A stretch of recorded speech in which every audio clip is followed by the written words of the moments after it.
여호와 경외하기를 깨달으며 하나님을 알게 되리니. 이 잠언 2장을 한번 자세히 읽어보시면 뭔가 아주 중요한 하나의 특색을 알 수 있어요. 구체적인 내용이 아니라 전체 포맷을 한번 보세요. 특징이 뭐냐 하면요, 바로 이겁니다. 평행법이라고 하는 거, 패러렐리즘. 이 평행법이라고 하는 패러렐리즘이라고 하는 것이요, 히브리 운문과 산문을 나누는 유일한 기준이에요. 유일한 기준입니다. 자, 히브리어에서 시가 뭐고 그 다음에 시가 아닌 산문은 무엇이냐를 나누는 유일한 기준이 바로 이것이 평행법이라고 하는 패러렐리즘 이거예요. 뭔가 히브리어에서 시라고 얘기했을 때 뭔가 시적인 언어, 뭐 중의적인 표현을 썼다고 해서 그것을 시다라고 얘기하지 않아요. 딱 이걸 기준으로 해서 이게 운문이다, 산문이다 이렇게 나누는데요. 바로 평행법 혹은 대꾸법이라고 하는 표현으로 이제 우리말로 번역할 수 있습니다. 서로 짝이 되는 짧은 구문들의 반복이에요. 이런 현상이 보이면 이것은 운문입니다. 이 짝은요, 이게 다음 시간에 더 자세히 볼 건데, 이 서로 짝이 되는 것이 서로 비슷한 의미를 반복적으로 얘기할 수도 있고, 아니면 서로 반대되는 이야기를 할 수도 있고, 뭐 계단식으로 뭔가 부족한 부분을 더 채워주거나 있던 부분을 빼거나 하는 식으로. 그 다음에 교차대구법이라고 하는 것은 이렇게 서로 반대로 위치시켜서 이렇게 하는 건데요. 이것이 산문과 운문을 나누는 기준이에요. 우리말 성경을 보시면요, 거의 모든 절들을 다 절반으로 자를 수 있습니다.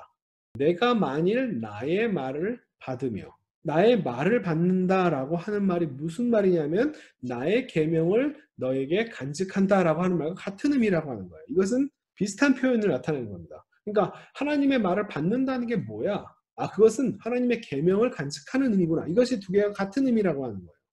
이게 바로 표현법입니다. 비슷한 의미를 살짝 다른 표현들로 두 개를 동시에 쓰는 것이 바로 이것이 운문의 특성이에요. 히브리어의 운문의 특성입니다. 자, 내 귀를 지혜에 귀 기울인다. 귀를 지혜에 기울이는 것이 이게 말이 무슨 말이냐면 내 마음을 명철에 두며라고 하는 말과 비슷한 표현이라고 하는 거예요.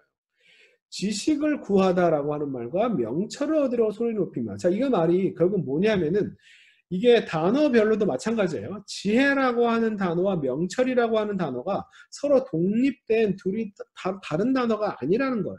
지혜와 명철이 같은 의미를 갖고 있고 지식이라고 하는 말과 명철이라는 의미가 다른 의미가 아니라는 거예요. 이게 같은 의미를 지금 다른 단어를 써가지고 반복적으로 표현하는 거라는 거죠. 처음부터 얘기했지만 지혜는 뭐고 지식은 뭐고 이런 식으로 나눠서 이해하는 것은 잠언이라고 하는 것이 평행법으로 구성되어 있다라고 하는 이 장르적 특성을 전혀 이해하지 못한 사람들이 하는 생각이라는 거예요. 지혜는 뭔가 뭐 공부해서 배우는 것이 아니라 지식은 또 막 책 읽고 막 열심히 이런 게 아니라는 거예요. 이 지혜나 지식도 마찬가지로 다 뭐예요? 하나님의 뜻을 알고 그거대로 행하는 것이 지혜고 지식입니다. 같은 얘기, 명철, 똑똑해진다는 건 뭔가 IQ가 높아지고 이런 걸 의미하는 게 아니에요. 하나님의 패턴을 점점 더 잘 이해하게 되고 거기에 맞춰서 자기 인생을 살아가는 것. 이것이 바로 지혜고 명철이고 지식입니다. 자, 은을 구하는 것 같이 그것을 구하며 감추어진 보배. 그러니까 은이라고 하는 것을 다른 말로 감추어진 보배라고 하는 말로 설명을 하는 것이고요. 그죠? 구하다라고 하는 말과 찾는다라고 하는 말이 같은 의미고. 하나님을 경외한다, 여호와를 경외한다라고 하는 말, 하나님 경외하기를 깨닫는다 하는 그 말 자체가 하나님을 알게 되는 것과 또한 동일한 의미를 갖고 있고 이런 식으로 두 개로 나누어서요. 그 두 개를 이렇게 비교해서 그 의미가 중첩되는 부분이 어떤 것인가를 깨닫는 거예요. 여러분 성경을 읽을 때 반드시 이렇게 읽으세요. 이게 굉장히 중요한 방법입니다. 정직한 자라고 하는 게 뭔가 거짓말 안 하는 사람을 얘기하는 게 아니라요. 정직한 자를 위하여 완전한 지혜를 얘기하시며 행실이 온전한 자. 정직한 자라고 하는 말이 뭐냐면 행실이 똑바른 자예요. 그죠? 이게 두 개가 같은 단어입니다.